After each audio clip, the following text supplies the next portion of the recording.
நிகழ்ச்சியை வழங்குவோர் Akshaya hotel and catering service.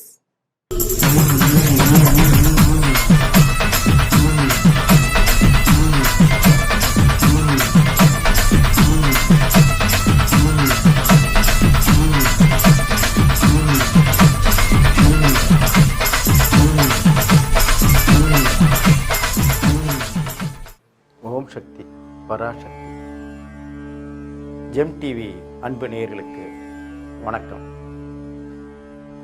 மரகத வல்லி நீயே மங்களம் தந்தாய் தாயே, எங்குமே நிறைந்து நின்றாய், எளிதாக காட்சி தந்தாய், உள்ளத்தில் உயர்ந்து நின்றாய், உயிரிலே கலந்து கொண்டாய், பாவங்கள் அழித்து கொன்றாய், பச்சையம்மன் தாயே.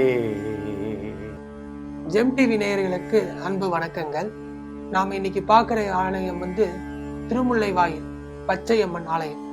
பல சக்தி வாய்ந்த பல அற்புதங்கள் கொண்ட ஆலயம் இது. இன்னும் சொல்ல போனா பல முனிவர்கள்லாம் இங்க தியானம் இருந்ததாவே வரலாறு. பல 100 வருடங்களுக்கு முன்னிருந்தே இந்த ஆலயம் இருக்கிறதா சொல்றாங்க. எவ்வளவோ எண்ணற்ற அற்புதங்கள், சிறப்புகள், மகிமைகள் எல்லாம் அம்மா நமக்கு நடத்திட்டு இருக்காங்க. இன்னும் சொல்ல போனா அங்க எல்லாரும் அம்மா பச்சையம்மா பச்சையம்மா ஓம் சக்தி ஓம் சக்தினே பாடுவாங்க. ஓம் சக்தி ஓம் சக்தி ஓம் சக்தி ஓம் ஓம் ஓம் சக்தி ஓம் சக்தி ஓம் சக்தி ஓம் ஓம் ஓம் சக்தி ஓம் சக்தி ஓம் சக்தி ஓம் ஓம் ஓம் சக்தி ஓம் சக்தி ஓம் சக்தி ஓம் ஓம்.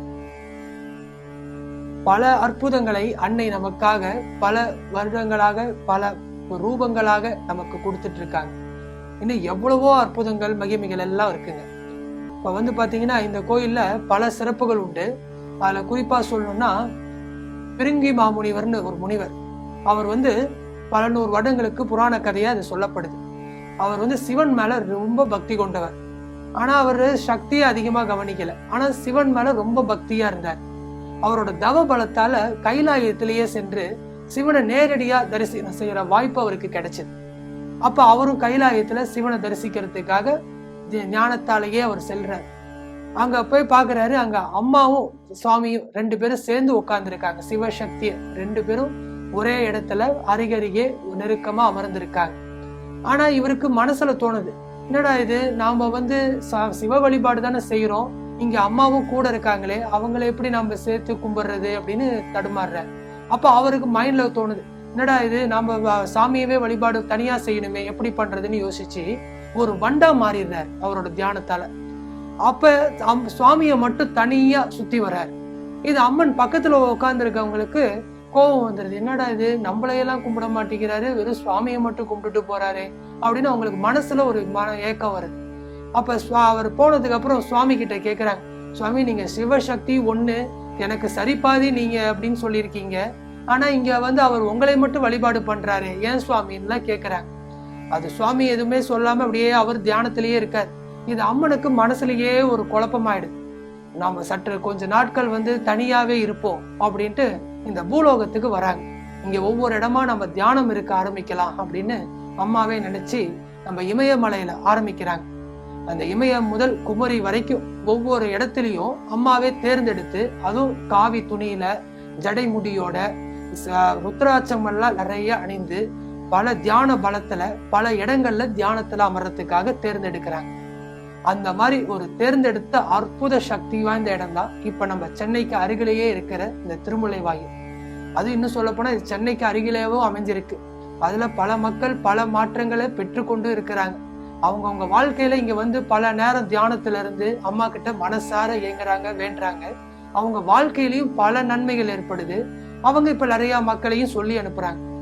இன்னும் சொல்ல போனா பல சித்தர்கள் பல வார்த்தைகள்ல கூட்டு வழிபாடு செய்யணும்னு சொல்லியிருக்காங்க. அதுவும் சொல்ல போனா கூட்டு வழிபாடால் கோடி நன்மைகள் பெறலாம் எல்லாம் சொல்லியிருக்காங்க. அந்த மாதிரி பாத்தீங்கன்னா இப்ப பல இடத்துல பாத்தீங்கன்னா பல மன்றங்கள் மாதிரிலாம் அமைத்து, அதே போல இந்த லலிதா சகஸ்ரநாம மந்திரம் எல்லாம் மண்டலிகள் மாதிரி அமைத்து வாரத்துல ஒரு நாள் ஒரு 10 பேர் 20 பேர் இந்த மாதிரி சுமங்கலிகள் ஆண்கள் இவங்க எல்லாமும் சேர்ந்து ஒரே நேரத்துல ஒரே மந்திரத்தை கூட்டா வழிபாடு செய்வாங்க. அந்த கூட்டு வழிபாடுக்கு ஒரு அபார சக்தி உண்டு. அது எப்படின்னு கேட்டீங்கன்னா, ஒவ்வொரு மனிதருக்கும் அவங்க மனதுல எண்ணங்களுக்கு ஒவ்வொரு அபார சக்தி உண்டு. அந்த எண்ணங்கள் வெவ்வேறு நேரத்துல வெவ்வேறு இடத்துல இருக்கிறப்ப அவங்களுக்கு அந்த திசையை நோக்கி அந்த இடத்தை பொறுத்து இருக்கும். அதே நேரத்துல அனைவரும் ஒரே இடத்துல ஒரே பொருளை நினைச்சு வேண்டுறப்ப அப்ப அவங்களோட எண்ணங்கள், எல்லாரோட எண்ணங்களும் ஒரே பொருளை நோக்கி, ஒரே தெய்வத்தை நோக்கி, ஒரே சக்தியை நோக்கி தோணும். அப்ப அந்த சக்திக்கும் ஒரு அபார சக்தி கிடைக்கும். அதை வேண்டுகின்ற ஒவ்வொருவருக்கும் ஒரு சக்தி அதிகமா கிடைக்கும். அதனாலதான் கூட்டு வழிபாடால் கோடி நன்மைகள் பெறலாம்னே சொல்லியிருக்காங்க பல முனிவர்கள், ரிஷிகள், ஞானிகள், இவங்க எல்லாமே சொல்லியிருக்காங்க. அது மாதிரிதாங்க இங்க பாத்தீங்கன்னா, நம்ம பச்சையம்மன் கோயில்ல ரமண மகரிஷியே ரொம்ப நாள் தியானம் இருந்ததெல்லாம் சொல்றாங்க. நம்ம அமர்ந்து அம்மனை வேண்டிக்கிட்டே இருக்கோம்னா பல மகிமைகள் ஏற்படும்.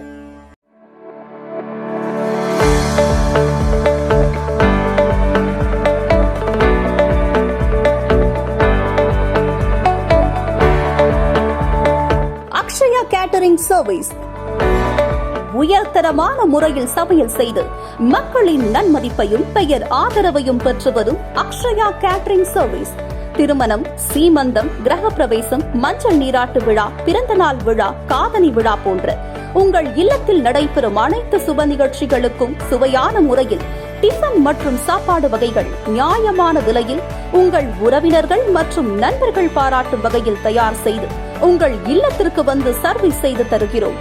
உங்கள் ஆதரவை நாடும் அக்ஷயா கேட்டரிங் சர்வீஸ்.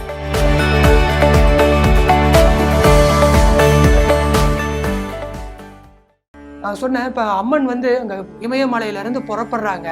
ஒவ்வொரு இடமா தியானம் இருக்கிறதுக்காக தேடிட்டு இருக்காங்க. அப்ப என்ன ஆகுது, அக்னி வீரன் ஒரு வீரன், அவன் அம்மாவோட அழகை பார்த்து பயங்கரமா பூரிப்படைகிறான்.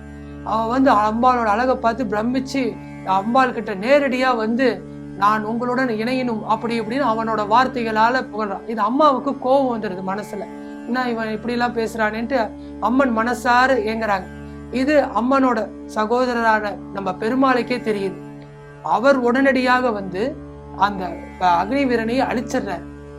அங்க நீளமா ஒரு மீசையோட, பெரிய மீசையோட அங்க நம்ம பச்சையம்மன் சன்னதிக்கு பக்கத்திலேயே அம்மன் பெருமாளும் அமர்ந்திருக்கார். அவர் பார்க்கிறப்பே நமக்கு ஒரு பெரிய பூரிப்படையுது. இது மாதிரி பல வரலாறுகள் சொல்லலாம். இன்னும் சொல்ல போனா அம்மனோட அருள்கள் எண்ணற்றவை, ஏராளமானவைன்னே சொல்லிட்டு இருக்காங்க. இன்னும் குறிப்பா சொல்ல போனாங்க, அங்க பெருமாள் அந்த அசுரனை வதம் பண்றப்ப தன் வானளவுக்கு உயர்ந்து அந்த அசுரனை அழிக்கிறார். அதனாலேயே அவருக்கு வான்முனின்னே சொன்னாங்க. அந்த வானளவுக்கு உயர்ந்து வான்முனியாக வாழ்ந்தவர். நம்ம இங்க பாத்தீங்கன்னா இப்ப மக்கள் எல்லாம் அவரை வால்முனியாகவே மாத்திருக்காங்க. அந்த அளவுக்கு வாழ்க்கைக்கு பல நன்மைகளை தருகிறார் பெருமாள். அதுவும் இங்க பெரிய மீசையோட வால்முனியாகவே திகழ்ந்து கொண்டிருக்கிறார். இங்க நம்ம வழிபாடு செய்யறப்பயே அங்க வேண்டவங்களுக்கு எல்லாம் வாழ்க்கையில பல எண்ணற்ற மாற்றங்களை அந்த வானளவுக்கு உயர்த்தி காட்டுறாரு நம்ம பெருமாள். இன்னும் சொல்ல போனா நமக்கு சட்டமுனி, நாதமுனி, இந்த மாதிரி முனிவர்கள் 6 முனிவர்கள் இருக்காங்க. அவங்க எல்லாம் நம்மளை எல்லாம் காத்து காத்து காத்து நம்ம வாழ்க்கைக்கு பல மாற்றங்களையே கொடுத்துட்டு இருக்காங்க. இன்னும் சொல்ல போனா நம்ம திருமுல்லை வாயில்ங்கிற ஊர் சென்னைக்கு அருகில இருக்கு. அங்க நம்ம வழிபாடு செய்யறதுங்கிறது மிக மிக மிக சக்தி வாய்ந்தது. அம்மன் கிட்ட பச்சையம்மன் இங்க பச்சையம்மனா நமக்கெல்லாம் காட்சி கொடுத்து பல மாற்றங்களை தராங்க. அவங்க அமர்ந்ததை நம்ம கேட்டோம்னா ரொம்ப ஆச்சரியப்படும். அதாவது இமயமலையிலிருந்து மரகத வல்லையா, அதாவது பச்சை ரூபினியா இங்க வராங்க. இங்க பச்சை ரூபத்திலேயே அம்பாள் அமர்ந்ததுனால நாமெல்லாம் நம்ம தமிழ் வார்த்தையில பச்சையம்மனாகவே அம்மாவை பச்சையம்மா பச்சையம்மான்னு போற்றி போற்றி பாடுறோம். அந்த அளவுக்கு இன்னைக்கு வாழ்க்கையில பல எண்ணற்ற நன்மைகள். இன்னும் சொல்ல போனா அந்த பச்சை நிறங்கிறது பசுமையை குறிக்கக்கூடியது. இன்னும் பச்சை நிறத்தாலே போற்றி போற்றி என்றெல்லாம் பாடுவாங்க. அந்த பசுமையான நம்ம வாழ்க்கையும் பசுமையா, மன நிறைவா, பசுமையா, மலர்ச்சியா எப்பயுமே இருக்கணுங்கிறதே மிக்க அன்னையோட அருளா நமக்கு கிடைக்குது.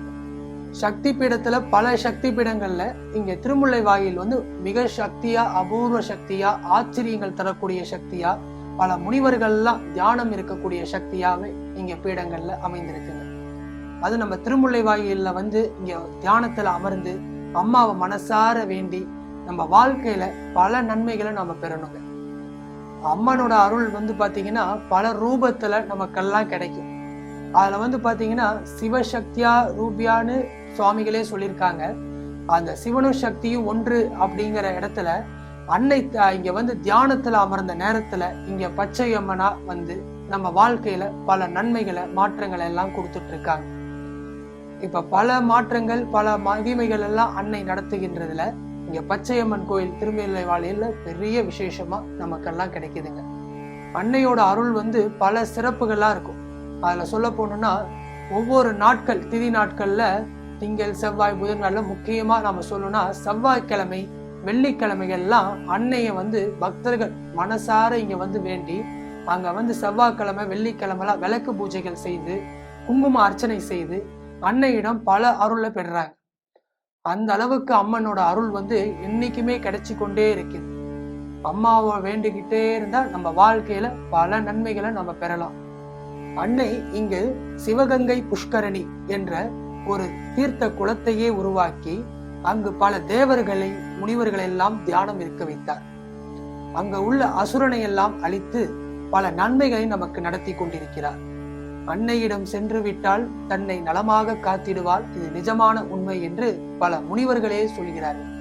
அந்த அளவுக்கு அன்னையின் அற்புத சக்தி, பல அற்புதங்கள் நம் வாழ்க்கையில் கிடைத்துக் கொண்டிருக்கின்றன.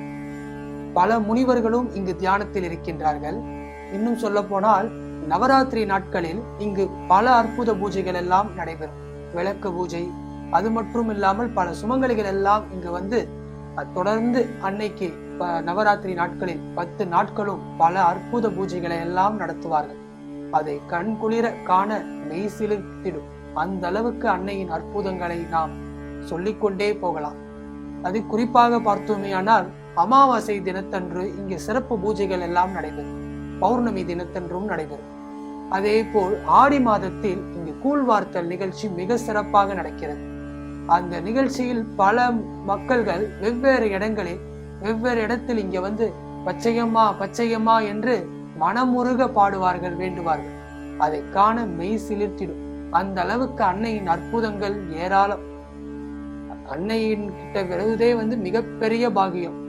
அந்த அளவுக்கு அன்னையின் அருளும் ஆசீர்வாதமும் நமக்கெல்லாம் என்னாலும் கிடைத்திடும். இந்த அன்னைக்கு நம்ம ஒரு தீபம் போட்டு அன்னைக்கு நம்மளால முடிஞ்ச எலுமிச்சை பழம் இந்த மாதிரி மாலைகள் சார்த்தி, அதே மாதிரி பல புஷ்பங்கள் எல்லாம் சேர்த்து அந்த மாலைகள் நாம சாத்தி வேண்டிட்டு வந்தோம்னா நம்ம வாழ்க்கையில பல கஷ்டங்கள் எல்லாம் நிவர்த்தி ஆகும். அங்க உட்காந்து நம்ம தியானம் செய்ய செய்ய நமக்கே ஒரு மனசுல ஒரு தெம்பு ஏற்படுது. அந்த அளவுக்கு பல மகிமைகளை அன்னை நமக்கு கொடுத்துட்டு இருக்காங்க. அது முக்கிய காரணமே என்னன்னா, பல முனிவர்கள் எல்லாம் தியானம் இருந்த இடம், அன்னையே வந்து தியானத்துக்காக தேர்ந்தெடுக்கப்பட்ட இடம்.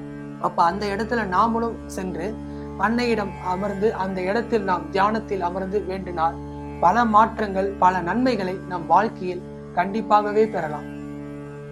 அன்னையிடம் தந்துவிட்டால் தன்னை அவள் நிலமாக காத்திடுவாள், நிஜமான உண்மை என்றே சொல்லியிருக்கிறார்கள். அது மிகவும் உண்மையாகவே நடக்கிறது. நன்றி, வணக்கம்.